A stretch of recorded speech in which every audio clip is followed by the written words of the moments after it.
Welcome to mister G Tech Tamil. இன்றைக்கி நம்ம இந்த வீடியோவில் என்ன பார்க்குறோன்னு பார்த்தீங்கன்னா, நம்ம ஆண்ட்ராய்டு மொபைலில் உங்கள் கூகுள் அக்கௌண்ட்டில் பேக்கப்பில் இருக்க கான்டாக்ட்ஸ் எல்லாம் எப்படி ரீஸ்டோர் பண்ணுறது அப்படின்னு சொல்லி தான் பார்க்குறோம். ஸோ உங்கள் கூகுள் அக்கௌண்ட்டில் நீங்கள் ஆல்ரெடி பேக்கப் எடுத்து வச்சுருக்கீங்க. ஸோ நீங்கள் புது ஃபோன் வாங்கியிருக்கீங்க, இல்லை வேறு மொபைல் மாற்றுறீங்க, அந்த மொபைலில் வந்து அந்த கான்டாக்ட்ஸ் எல்லாம் ரீஸ்டோர் பண்ணணும் அப்படின்னா எப்படி பண்ணுறது அப்படின்னு சொல்லி தான் பார்க்குறோம். இல்லை ஃபோனை ரீசெட் பண்ணாலும் நீங்கள் இந்த மாதிரி ரீஸ்டோர் பண்ணிக்கலாம். ஸோ இது ரொம்ப சிம்பிள் தான். உங்கள் ஆண்ட்ராய்டு மொபைலில் கான்டாக்ட்ஸ் அப்படின்னு சொல்லி ஒரு ஆப் இருக்கும், அதை ஓப்பன் பண்ணிக்கிங்க.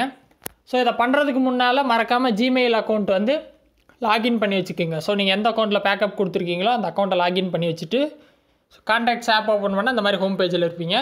கீழே பார்த்தீங்கன்னா 3 ஆப்ஷன் இருக்கும். லாஸ்ட்டில் பார்த்தீங்கன்னா ஆர்கனைஸ்ட் அப்படின்னு கொடுத்துருப்பாங்க.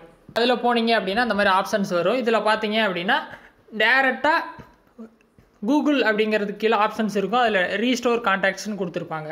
ஸோ அந்த ஆப்ஷனை கிளிக் பண்ணிங்க அப்படின்னா ஆட்டோமேட்டிக்காக செக் பண்ணி எவ்வளோ கான்டாக்ட்ஸ் வந்து ரீஸ்டோர் பண்ணணும் அப்படின்னு சொல்லிட்டு இந்த ஸ்க்ரீனில் உங்களுக்கு வந்துடும். அதுக்கு கீழே ரீஸ்டோர் பட்டன் இருக்கும். உங்களுக்கு ரீஸ்டோர் பண்ணுற மாதிரி எந்த கான்டாக்ட்ஸுமே இல்லை, கூகுள் அக்கௌண்ட்லேயும் மொபைல்லையும் ஒரே மாதிரி தான் கான்டாக்ட்ஸ் இருக்குது, எதுவும் ரீஸ்டோர் பண்ணுறதுக்கு இல்லை அப்படின்னா நத்திங் டு ரீஸ்டோர்னு வந்துடும். சரிங்களா? ஸோ இந்த இடத்துல வந்து நீங்கள் அழகாக ரீஸ்டோர் பண்ணிக்கலாம். ரொம்ப சிம்பிள் தான். உங்கள் கான்டாக்ட்ஸ் ஆப்லேயே நீங்கள் இந்த ஆப்ஷனை பயன்படுத்திக்கலாம். சரியா?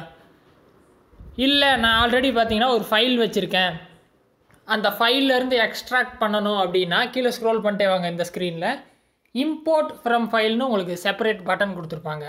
அதை டேப் பண்ணிவிட்டு கூகுள் அக்கௌண்ட்டை செலக்ட் பண்ணிவிட்டு உள்ளே வந்தீங்க அப்படின்னா உங்கள் மெமரி கார்டு ஓப்பன் ஆகும், இல்லை உங்கள் மொபைல் இன்டர்னல் ஸ்டோரேஜ் வந்து ஓப்பன் ஆகும். இதில் என்ன ஃபைலில் பார்த்தீங்கன்னா நீங்கள் கான்டாக்ட்ஸ் எல்லாம் சேவ் பண்ணி வச்சுருக்கீங்களோ அந்த ஃபைலை டேப் பண்ணிங்க அப்படின்னா அதிலேருந்து கான்டாக்ட்ஸ் வந்து டேரெக்டாக எக்ஸ்ட்ராக்ட் பண்ணிக்கும். ஸோ ரொம்ப சிம்பிள் தான் நீங்கள் ரீஸ்டோர் பண்ணுறதெல்லாம். சரிங்களா? ஸோ மறக்காமல் எப்பயுமே பேக்கப் மட்டும் எடுத்து வச்சுக்கோங்க. எப்படி பேக்கப் எடுத்து வைக்கிறதுன்னு டவுட் இருந்துச்சுன்னா ஆல்ரெடி நம்ம சேனலில் வீடியோ இருக்கும், செக் பண்ணி பாருங்கள். ஸோ ஏதாவது டவுட் இருந்தால் வீடியோ கமெண்ட்ஸில் சொல்லுங்கள். வேறு எதாவது டாபிக்ஸில் வீடியோ வேணும்னாலும் கமெண்ட்ஸில் சொல்லுங்கள், நான் போஸ்ட் பண்ணுறேன். ஃபஸ்ட் டைம் சேனல் வந்திருந்தால் சப்ஸ்கிரைப் பண்ணி சப்போர்ட் பண்ணுங்கள். இன்னொரு யூஸ்ஃபுல்லான வீடியோவில் உங்களை நாளைக்கு சந்திக்கிறேன். நன்றி, வணக்கம்.